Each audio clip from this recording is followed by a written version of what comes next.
Hare Krishna. Hare Krishna. Então hoje vamos ler o Srimad Bhagavatam, canto 3, capítulo 25.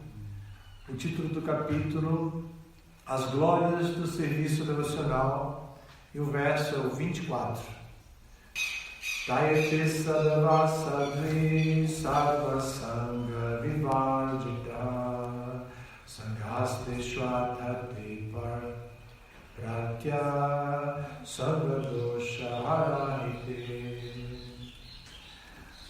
Te entre aqueles mesmos sadhava, devotos, sadvi, virtuosa senhora, sarva, todos, sangha, apegos, vivardita, livres dos, sangha, apegos, teshu, a eles, atha, doravante, te, por ti, pratya, deve ser buscado, sangha dosha, os efeitos perniciosos do apego material, hara, neutralizadores de, ri, de fato, te, eles.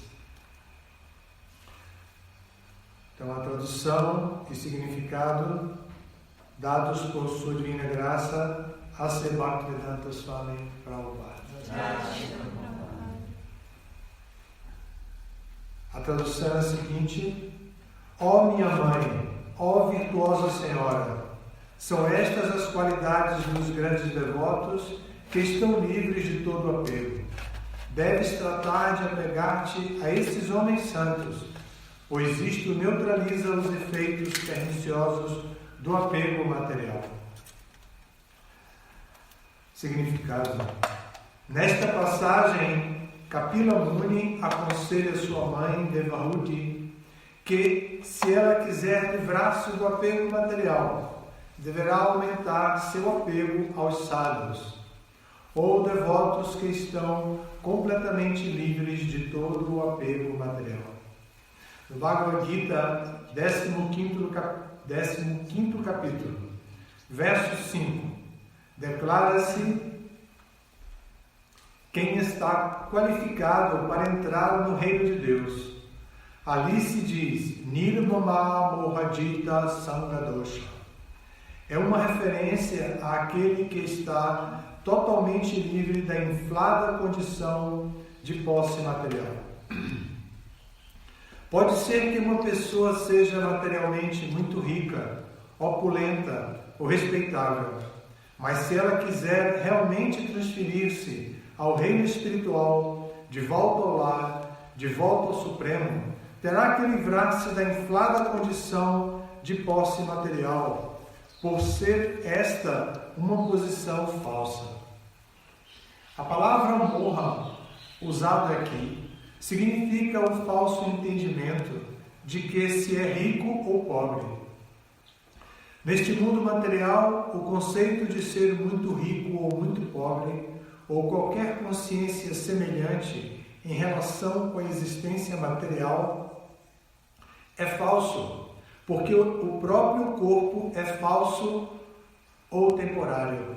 Uma alma pura que está disposta a libertar-se deste enredamento material precisa, antes de mais nada, livrar-se da associação com os três modos da natureza.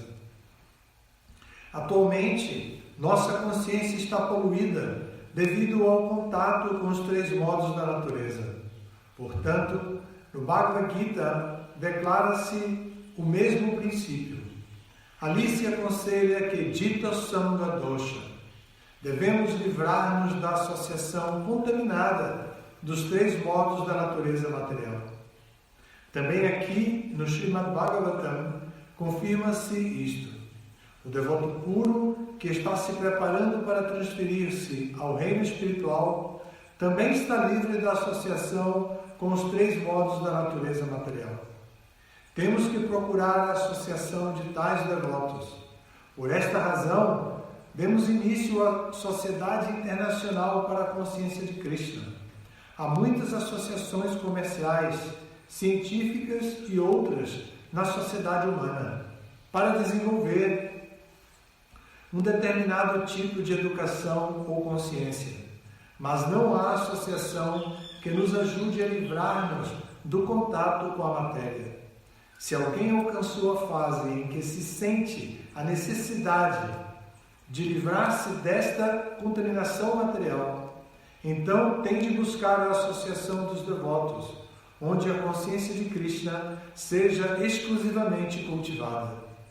Pode-se, deste modo, libertar-se de todo o contato com a matéria.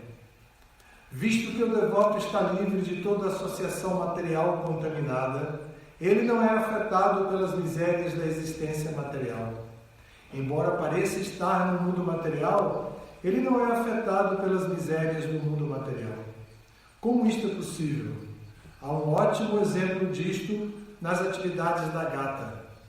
A gata carrega seus filhotes em sua boca, e quando mata um rato, ela também carrega a presa na boca.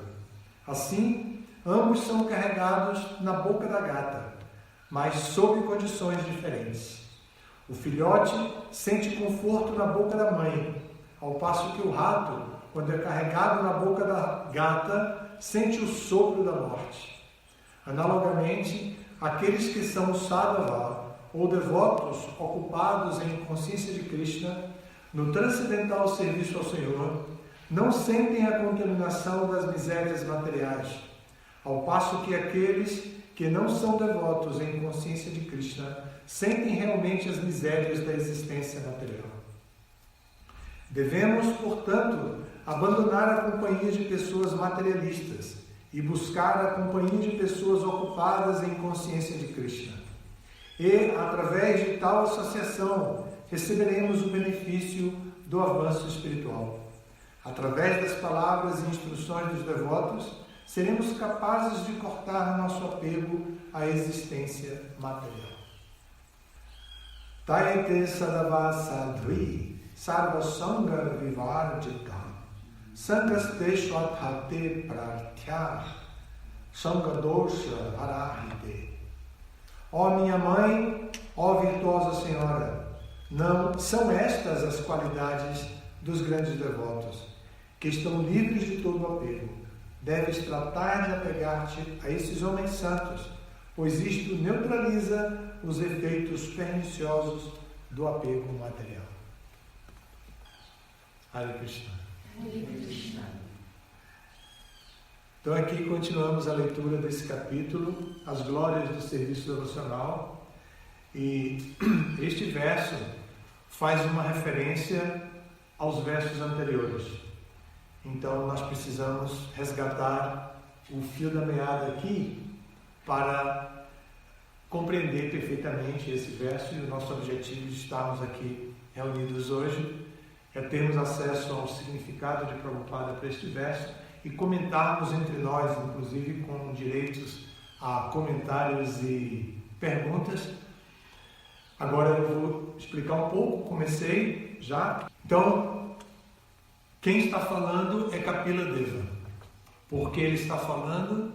Porque a sua mãe, Devahuti, o abordou com uma situação muito importante, uma situação grave para ela. Seu marido, pai de Kapila Deva, estava cumprindo uma promessa que foi feita no dia do noivado. A promessa foi feita de que logo que ele tivesse um filho, o casal tivesse um filho capaz de cuidar da mãe, então Kardama Muni tomaria sannyasa, sairia da vida familiar.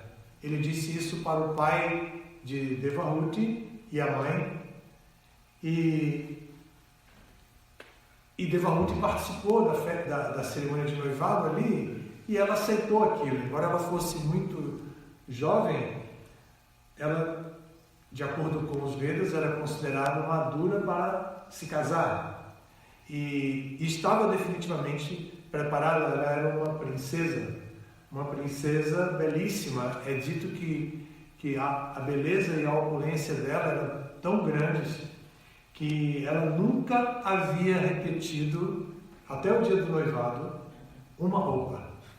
Eu sempre fico impressionado com isso. Todas as roupas eram descartadas, né? Talvez seja aí a origem de coisas descartáveis. Então, e também a beleza dela era tão grande que uma vez um Gandharva estava sobrevoando os jardins do palácio em seu aeroplano e olhando para baixo viu Devahuti brincando no jardim. E ele ficou tão encantado com a beleza dela que caiu do aeroplano. Quando os servos do rei viram o que tinha acontecido, entenderam a situação e foram rapidamente contar para o pai e para a mãe, né, o que tinha acontecido. Que o camarada caiu porque viu a beleza de Devahuti. Então, os pais disseram, bem, minha filha, então está na hora realmente no casamento nós temos que pensar, ela não conhece nenhum rapaz, ela não está nesse ambiente de rapaz, não, a cultura não favorecia isso, então nós temos que ajudá-la a escolher um bom marido. E ela é muito qualificada, então temos que encontrar um marido qualificado para ela. Então ele foi procurar um yogi, considerando que o yogi era a pessoa qualificada. Só que o yogi estava há tempos fazendo sacrifício, austeridade ali, né? Fazendo especialmente austeridades, né? Penitências. E o cabelo estava grande, emaranhado, sujo, as unhas crescidas, assim, já passando do limite mesmo. E ele estava ali quando Swayambhuva Manu chegou com Shatarupa, os pais, e também com Devahuti. Então ele aceitou, ele foi abordado ali, e é aí que eu chamo de cerimônia de noivado, né? Ele foi abordado e ele aceitou, e aí ele disse, mas com uma condição, que eu faça depois, que depois eu tome sannyasa. Então, a história de Devahuti e Kardama Muni é muito bonita e instrutiva e cheia de riqueza, inclusive a vinda de Kapila Deva, o filho, e depois como o casal viveu a vida de casado, também é tudo muito bonito, opulento, demais. É dito que depois, só vou fazer um pequeno comentário, que como o marido deveria dar para a esposa algo mais que o pai, porque ela já tinha tudo dado pelo pai, imagina, um palácio cheio de opulência, e ele teria que dar mais que o pai dela deu. Aí ele disse, pois é, mas o palácio que o pai deu fica na terra preso, então eu vou dar para ela um palácio voador. Então, com seus poderes místicos de yogi, ele deu um palácio voador, e a lua de mel deles foi passear pelos lugares bonitos. Acho que eles passaram aqui em Vrajabhumi, porque o Bhagavata descreve que eles então passearam pelos lugares muito belos, e ela tinha uma visão belíssima de tudo que via.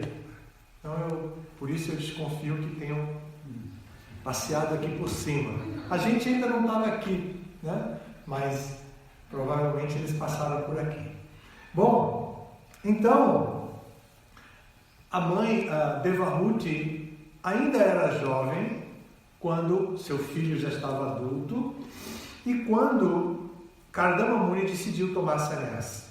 Então, ela estava filosoficamente tão preparada e ainda era jovem, estava passando um momento de reflexão muito severo, e ela tinha disponível o filho ali para se instruir. Então ela se aproxima do filho e faz as perguntas que precisava obter para encarar a vida sem o marido, que ela se dedicou tanto. Imagine que no dia do noivado ela disse, então esse é o noivo que vocês pretendem que eu me case?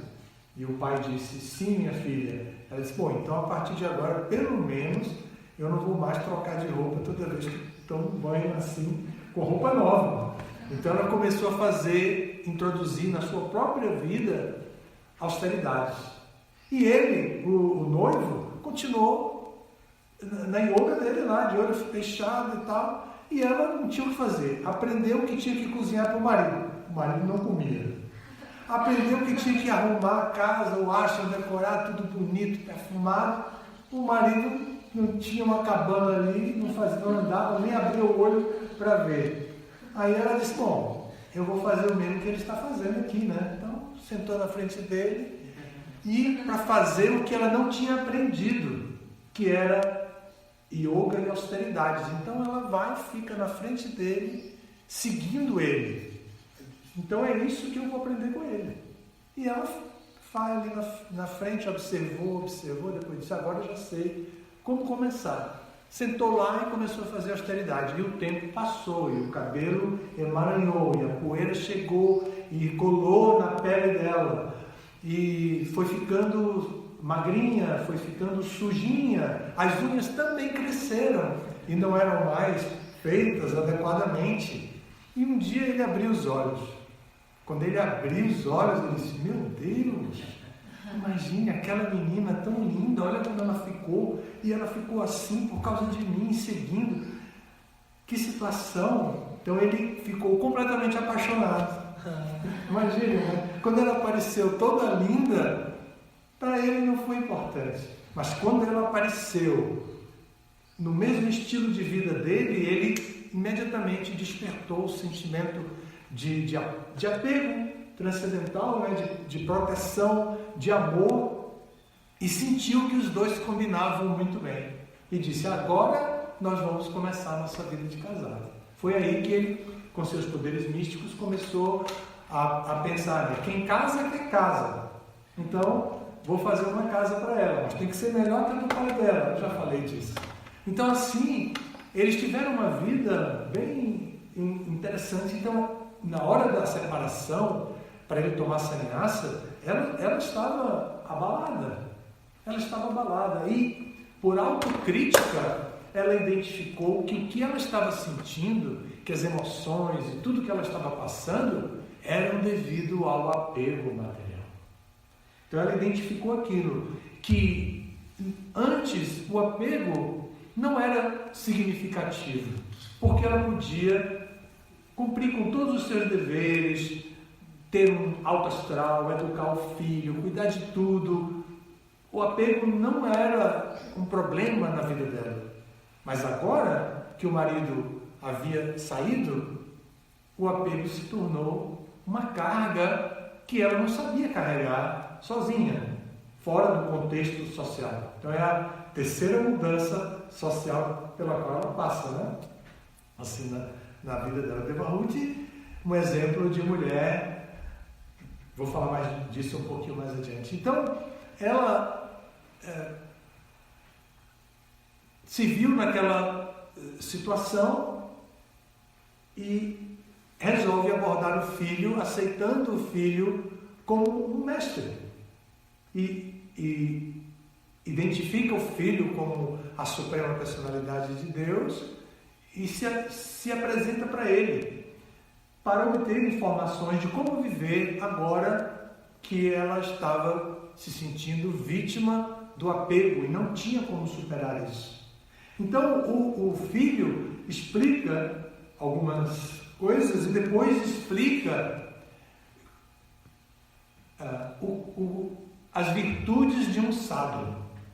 Foi o verso que eu dei aqui, é o verso 21. Alguns dias atrás eu dei esse mesmo verso, que vai descrever os ornamentos decorativos do caráter de um sadhu, os valores com os quais o sadhu delibera sobre a ética da sua própria vida, como ele vai traçar o que ele deve fazer e o que ele não deve fazer. Então os valores, os critérios que ele utiliza são esses aqui, né?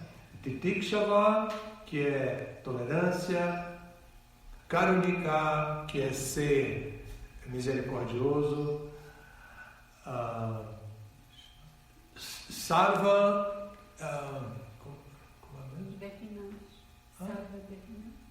mas Suhridam Sarva Dehinam, o amigo do peito de todas as entidades, um amigo fundamental, essencial para todas as entidades vivas. Né? Pacífico, guiado pelas Escrituras. Então, ela viu ela recebe esse conhecimento de que são os sábios. No verso seguinte, então, Kapila Deva vai dizer que este sábio, com todos esses ornamentos em seu caráter, que traça a sua vida usando esses valores como critério ético, então esse sábio se ocupa indesviável e solidamente em serviço devocional ao Senhor. Aqui é o detalhe importante. O detalhe importante da instrução de Kapila Deva para Devahuti, que ele se ocupa em serviço devocional ao Senhor. E depois diz que era bem apropriado para ela escutar sobre isso, ele diz: esses sábios renunciam a todas as outras ligações, tais como relações familiares e amistosas no mundo. Então ele estava dizendo para ela: veja bem, você quer se livrar do apego à vida familiar, você tem que encontrar alguém que seja livre desse apego e que possa ajudar você a se desapegar. Porque sábio significa aquele que corta. Ele corta as cordas que nos prendem a esse mundo. Então ele estava orientando a mãe a procurar os sábios. Então, aí ele descreve ainda os sábios dizendo que ocupados constantemente em cantar e ouvir sobre mim, a suprema personalidade de Deus, os sábios não padecem das misérias materiais, porque estão saturados de pensamentos sobre meus pensamentos, meus passatempos e atividades. Então ele descreve o sábio, como Krishna também descreve no Bhagavad Gita, né? E tal. Então aqui, agora esse é o próximo verso.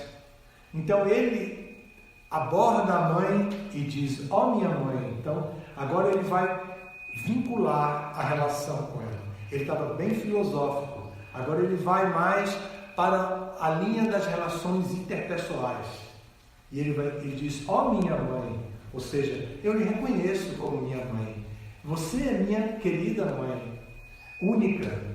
Então, e ele agora vai dar um conhecimento mais confidencial de tudo que ele vem dando até agora, porque ele vai dar o conhecimento personalizado para ela, de acordo com o que ela pediu, de acordo com a necessidade que ela tem. Então olha como ele chama a ela. Isso é novo, preste atenção agora, porque vocês vão ouvir uma palavra do sânscrito que ele define ela e com isso ele vincula a personalidade dela aos sábios que passaram. Ele se refere a ela como Sadhvi, ou seja, você também é como os sábios. Você tem a mesma natureza deles, ó mãe. Você tem a mesma natureza deles. Então ele está querendo criar vínculo, tanto mostrar para ele a consideração que ele tem com a mãe, que ele a aborda como minha mãe, e agora ele está dizendo: eu falei dos sábios que você deve se associar, e agora veja, porque você também é uma sadhvi, você também é sadhu, você também tem os ornamentos dos sábios, então você é uma sadhvi, e o fato de você identificar que você sente apego, mostra que você é sadhvi, porque você está reconhecendo, e em continuidade a esse reconhecimento, você está procurando saber como se livrar desse detalhe na sua vida, desse detalhe do apego. Então, você procura sua turma, mãe. Ele está dizendo: procura sua turma. Ele não está dizendo para ela: olha, mãe, vai para um clube de idosos, lá você vai ter muitas amigas, você nunca aprendeu a fazer crochê, vai aprender agora. Ele não está dizendo isso. Ele está dizendo para ela procurar os sardos que são ornamentados com as virtudes mais elevadas de tolerância, compaixão, amizade profunda e verdadeira, guiado pelas Escrituras, ser pacífico interiormente, que vive a paz interior. Então ele está recomendando que ela procure essas pessoas e diz, porque essa é sua turma, você é uma Sadri, é o que ele está dizendo aqui. Aí o verso em si diz assim, ó virtuosa senhora, é aí que ele diz, Sadri, né? A palavra Sadri aqui está dizendo, ó virtuosa senhora.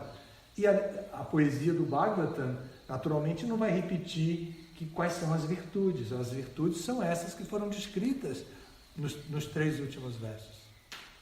Uma pergunta, ela é descrito que ela era jovem, né? Quando o filho dela era adulto, né? Era. Quantos anos que ela tinha esse menino? Bom, ela deve ter casado por volta de 13, 14 anos, né? Então agora o filho é um jovem, de 20 e poucos, e ela deve ter 40 ou menos, jovem. A idade atual para as mulheres de casamento não é mais 12, 13, é 40 mesmo. Né? Bacana isso, né? Bem, então, resgatando o fio da meada aqui, ele está dizendo para a mãe, ó virtuosa senhora, Sadri, o que eu já expliquei. Então ele diz, ó minha mãe, ó Sadri, agora eu estou dizendo que você é tudo isso que eu acabei de falar, mãe. Então, são essas as qualificações dos grandes devotos que estão livres de todo apego. Deves tratar de apegar-te a esses homens santos. Pois aqui podemos também entender que o coletivo que a palavra homens significa, não é se referindo exatamente a gênero, mas é do coletivo de humanidade, né? Então, apegar-te a esses homens e mulheres, sadhus e sadhvis, que são como a senhora e que são dotados de todos esses valores que a gente já falou antes. Pois isso, se associar com tais pessoas, o que vai acontecer? Vai neutralizar os efeitos perniciosos do apego material. Olha como é lindo o verso. Porque ele diz dos efeitos perniciosos. Por quê? Porque ela já vivia o apego e não se dava conta. Por que ela não se dava conta? Porque o apego estava devidamente colocado em serviço devocional. Porque ela estava servindo a família com apego. Mas era um apego que não modificava a cultura devocional que a família tinha.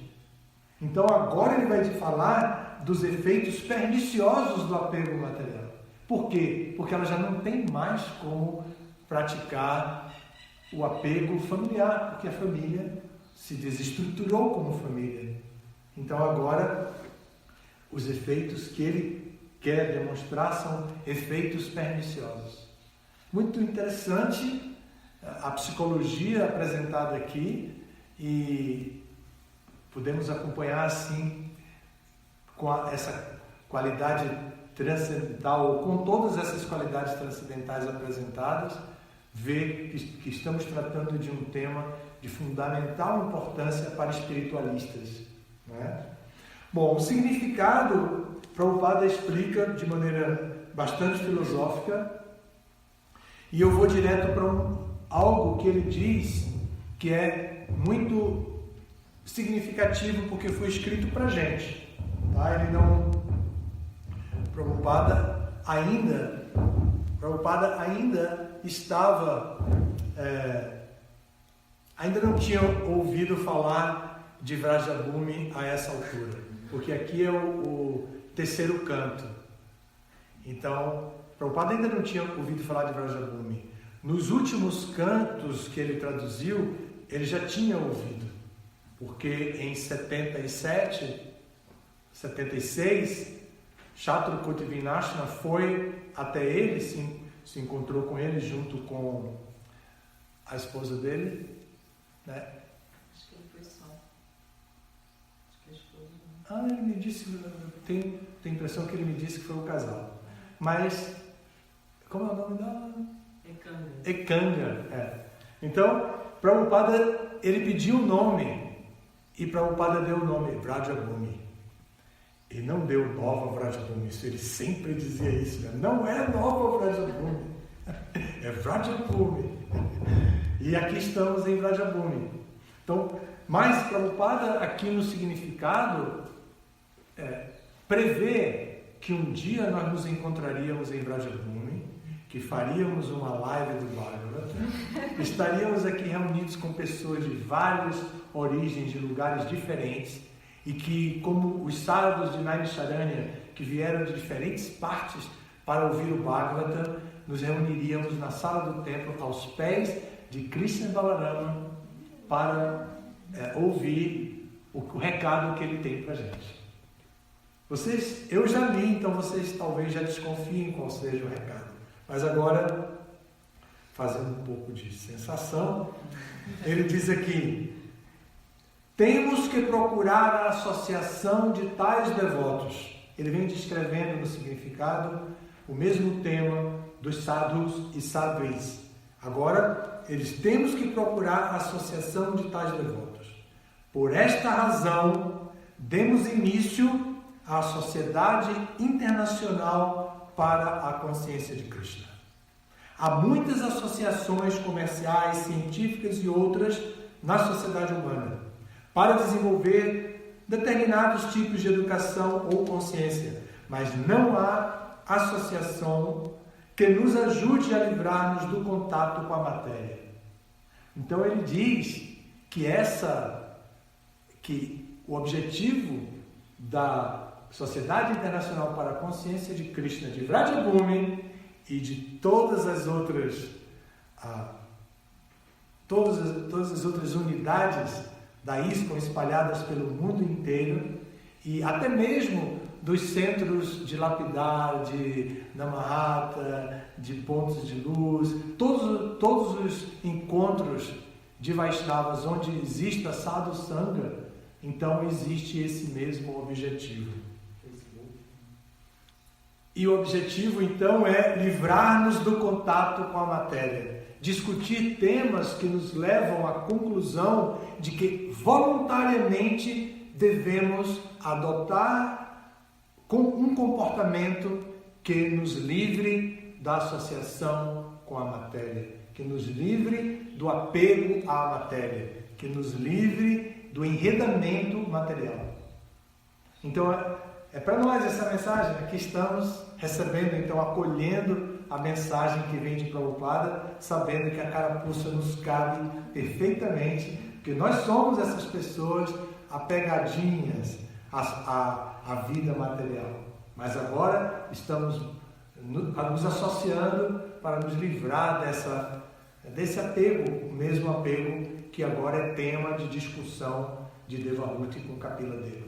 Evidentemente que o nível de apego de Devahuti é mínimo, é apenas exemplar, enquanto nós temos apego genuíno, verdadeiro, apego material. Quer conhecer apego material? Consulte nossos corações, né? Mas aqui a descrição de apego material e o exemplo de apego material que é mostrado é um apego muito leve, é apenas um apego teórico e que precisa ser discutido, porque Devahuti está numa fase da vida que precisa se preparar para a fase seguinte, que é a fase de viver sem a companhia do seu esposo, do seu marido, Kardama Muni. Eu acho que eu vou parar por aqui. Se vocês tiverem perguntas, comentários. Tem pergunta aí do Facebook? Tem agradecimento. Tem agradecimento? Eu que agradeço a todos. Não, eu tenho uma pergunta. Uma pergunta aqui dos presenciais. Maharaj, aí no caso no Bhagavatam está falando sobre o apego de Devahuti e o senhor falou, no caso, na atualidade, nesse momento que a gente está vendo que as pessoas estão apegadas por qualquer coisa, acabam brigando por qualquer coisa, como a gente conseguir direcionar o nosso apego da mesma forma que Kapila Deva está explicando, assim, de forma bem prática. Muito obrigado pela pergunta. Kapila Deva está dizendo, procure sua turma. Então nós temos que procurar a nossa turma. E junto com a nossa turma, temos que ver quais são os temas que os sadhus discutem. Os sadhus discutem, se reúnem em satsanga. Satsanga significa associação, cujo tema é a verdade eterna, a eternidade. Então, Sat. Então, a origem da associação com os Vaishnavas é o tema a ser discutido sempre são temas eternos, válidos, que possam servir para qualquer época. Então, assim nós analisamos a situação do mundo através do exemplo mais recente nosso, muito depois de Kapila Deva e Devahuti, que é Chaitanya Mahaprabhu e o Panchatattva e todos os seus membros congregados do Sankirtan, e vemos que a característica principal era a compaixão pelas almas caídas. E essa necessidade de cuidar das almas caídas ainda existe, porque você mesmo disse que as almas caídas estão apegadinhas e tal, né? Então, nós precisamos oferecer às pessoas a mensagem que vem de Chaitanya Mahaprabhu. Este ato de oferecer ocupação para as pessoas, ouvir, cantar, ouvir sobre Krishna, cantar, ler os livros de Krishna, adquirir os livros de Krishna, comer prasada com a gente, fazer retiros com a gente, ouvir as aulas e depois aceitar um mestre espiritual, ser iniciada, receber a segunda iniciação, aprender a adorar a deidade, cuidar da deidade, prestar tantas formas de serviço devocional que existem, que são praticamente ilimitadas as formas de se praticar serviço devocional. Então, dessa maneira, nós nos livramos do nosso apego. Assim como nós nem lembramos o momento exato que nós nos livramos dos nossos brinquedos de infância. Quem tinha um carrinho, quem tinha uma boneca, quem tinha um velocípede, uma bicicleta, como brinquedo, não falo de bicicleta como transporte ou como instrumento de exercício físico, mas como brinquedo, né? Aquela bicicleta que vem com a rodinha para a gente aprender a andar. Então, nós nem lembramos quando deixamos isso para trás, mas já sabemos que deixamos. Não vamos ver nenhum adulto agora brincando com os brinquedos infantis. Então, se nós nos ocupamos em serviço devocional, nós nos livramos do apego. Krishna dá uma referência muito importante no Bhagavad Gita, no verso 10 do capítulo 4, ele diz: Vitaraga Bhaya Krodha Mamaya Manupashrita Bhavo Gyanatapasa Putamad Bhavamagata. Que no passado muitas e muitas pessoas desenvolveram amor por ele, praticando conhecimento e austeridade, se purificaram assim, livrando-se de Raga, Bhaya e Krodha. Raga é apego. A primeira coisa que ele fala, Raga, tem uma ordem importante, é apego. O apego que cria medo e que cria a ira. Então, Raga, Bhaya e Krodha. E é a segunda vez nesse verso que Krishna toca nesse ponto no Bhagavad Gita. A primeira é quando ele responde para Arjuna a segunda das 4 primeiras perguntas de Arjuna, perguntas filosóficas. Porque antes Arjuna estava argumentando que não queria lutar, que não ia lutar, né? Depois Arjuna aceita Krishna como mestre espiritual. Krishna aceita Arjuna como discípulo. E Krishna começa a falar o conhecimento transcendental, Jnana. E aí Arjuna faz 4 perguntas. Como são os sadhus? Como eles falam? Quais são os sintomas que se vê neles? Como eles falam? Qual a linguagem que eles usam? Como como eles se sentam e como eles caminham. Então Arjuna faz essas 4 perguntas. Esse verso que Krishna fala Vitaraga Bhaya Krodha é o verso 56 do capítulo 2, que é a resposta para a segunda pergunta, que diz como Arjuna, que descreve como é a linguagem de um Stita Pragya, de um sábio de mente fixa, Stita Dhir Muni, um sábio completamente determinado a permanecer com a mente fixa, Stita Dhir Muni. Arjuna pergunta isso e Krishna responde dizendo, eu vou ler, que vale a pena, até para eu não cometer nenhum tipo de esquecimento, imperfeição. 56 que eu disse, né? 56. Aquele cuja mente não é perturbada, mesmo estando rodeado das 3 classes de misérias, e nem se exalta quando há felicidade, e que está livre do apego, do medo e da ira, é chamado um sábio de mente estável. Stita Dhir Muni Uchate, chamado de um sábio de mente estável. Então, não se perturba com as 3 misérias. E não se perturba com as 3 misérias porque ele está livre do apego, do medo e da ira. Ele está livre da influência dos modos da natureza. Então o apego precisa ser encarado através de uma prática legítima. E a prática legítima é o serviço devocional.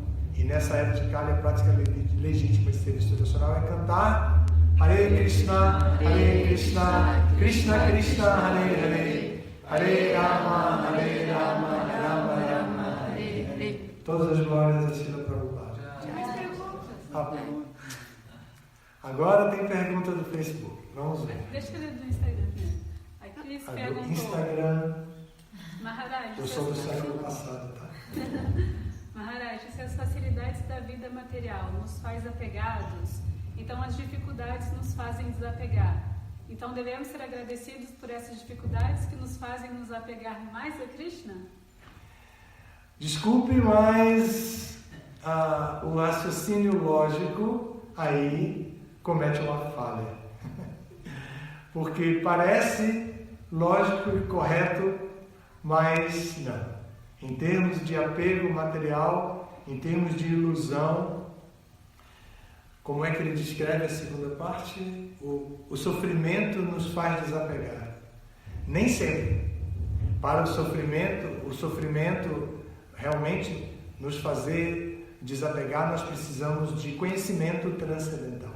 O sofrimento por si só pode gerar ódio, raiva, procurar culpados. Imagine, coisa mais comum que constantemente estamos vendo. Qualquer coisa que aborrece alguém, quem é o culpado? Quem é o culpado? Fulano é o culpado, menos a própria pessoa que está sofrendo. Então, a linha de raciocínio não está perfeita, né? Embora não esteja errada, mas não está perfeita, porque falta o conhecimento transcendental para dizer que a gente só vai vencer o apego com atividades que não geram resultado. Atividades a karma, que são as atividades em serviço devocional, em sacrifício a Vishnu. Algo mais? Temos mais 4 aqui. Temos tempo também? Temos? Tá. Não, Bom, vamos responder.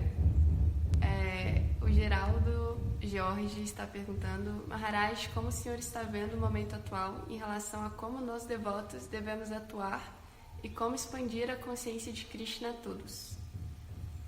Se o momento atual que Jorge se refere é esse momento de quarentena, nós podemos aproveitar para refletir acerca de nossos envolvimentos, de nossas falhas, de nossa preguiça e aproveitar para nos associar como estamos fazendo agora, de maneira tão empenhada com essas lives. Todo mundo está fazendo isso. Vários devotos de Chandramukha Swami faz muito regularmente. A Secretaria da Mulher está fazendo com as sadhuis, não é? Divulgando também. E todos os templos estão praticamente fazendo isso. Então, também bem bacana esse momento, apesar de ser assim. Se o momento que Jorge se refere é a Kali Yuga, na era de Chaitanya Mahaprabhu, o que nós temos a fazer é seguir as instruções de Chaitanya Mahaprabhu. Ele deu 8 instruções escritas, que são chamadas de Sikshastaka, e essas instruções mostram como podemos desenvolver o nosso relacionamento com Krishna e melhorar a nossa visão de mundo. Você perguntou pela visão, e a visão de mundo, se nós adquirimos os critérios dados no Sikshastaka para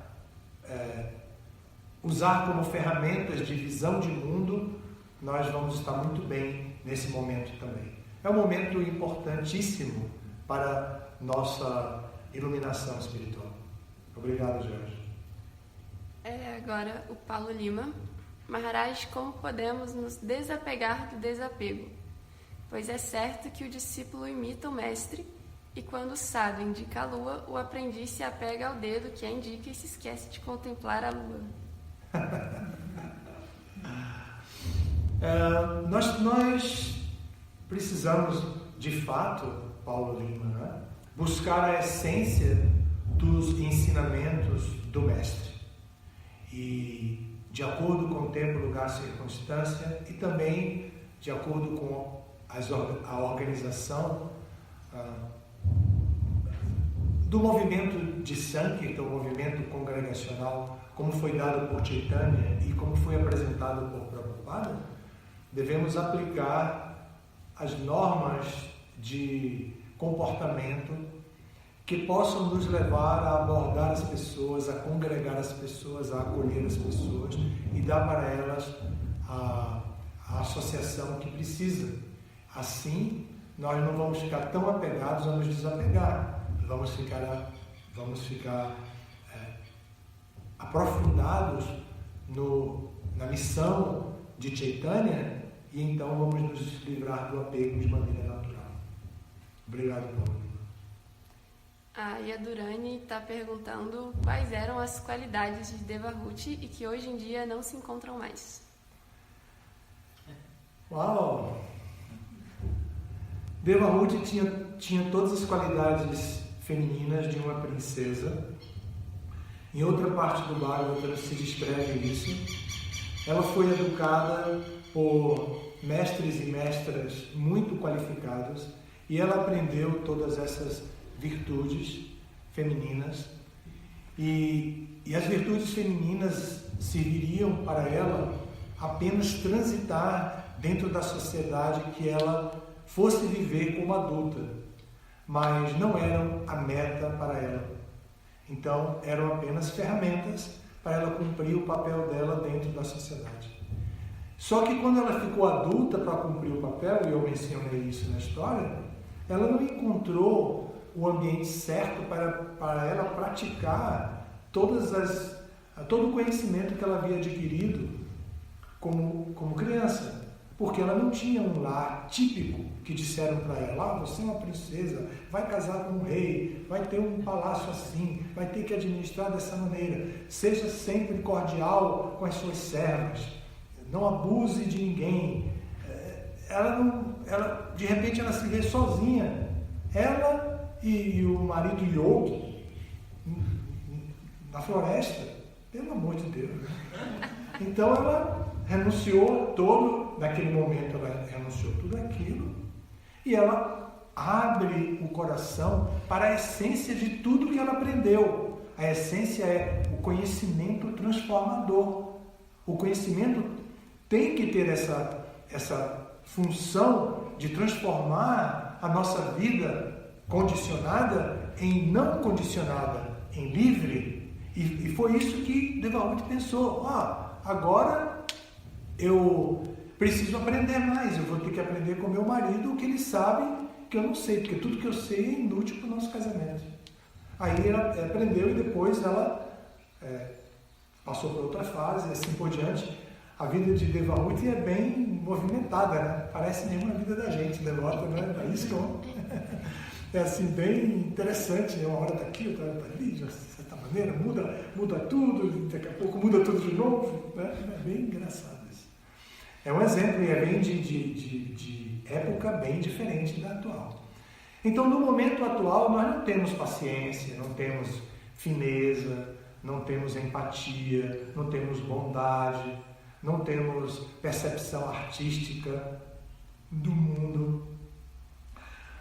E são muitas outras virtudes que eram mais comuns naquela época. Mas podemos desenvolver todas as virtudes necessárias para a Era de Kali. E a virtude mais importante é ser compassivo. Na Era de Kali temos que distribuir a compaixão de Chaitanya e, portanto, temos que ser compassivos. Obrigado, Jadurani. Saudades de você. Acho que é a Jadurani do Rio, né? Então tá ela mesmo. A Ananda Bhakti, do Rio, também, está dizendo: Kapila Deva fala a todo instante sobre a associação. Sendo assim, pode-se concluir a importância da associação. Porém, como nos associarmos sem nos apegarmos, mesmo que a associação seja uma associação devocional?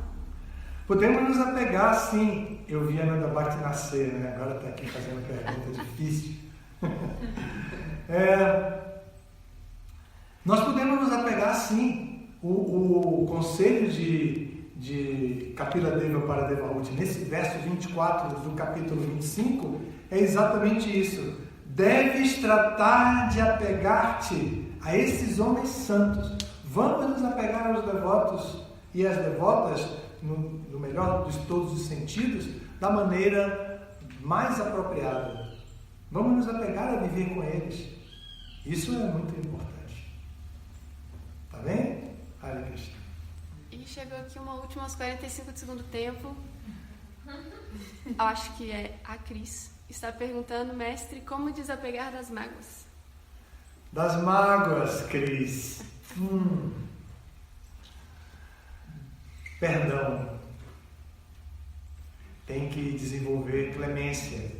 Uma das virtudes também mencionadas por Krishna para Arjuna no Bhagavad Gita. Clemência ou perdão. Devemos perdoar a quem nos tem ofendido. Devemos nos perdoar de todas as mágoas. Olha, a gente vai se sentir magoado no futuro também. A gente está se sentindo magoado agora por mágoas do presente e do passado, e no futuro também virão mágoas. Mas a gente tem que se livrar dessa percepção egocêntrica que nos faz pensar que nós somos os desfrutadores e, portanto, não podemos ser contrariados, não podemos ser ofendidos, maltratados. Um sadhu, uma sadhvi, nunca se sente ofendido. Entende o funcionamento do mundo material através das três modalidades da natureza e sabe que tudo isso é um arranjo da ilusão material, uma armadilha. Uma armadilha para o sadhu, a sadhvi, caírem e então se confundirem. Tá bem? Hare Krishna. Paramos por aqui então? Todas as glórias a Srila Prabhupada.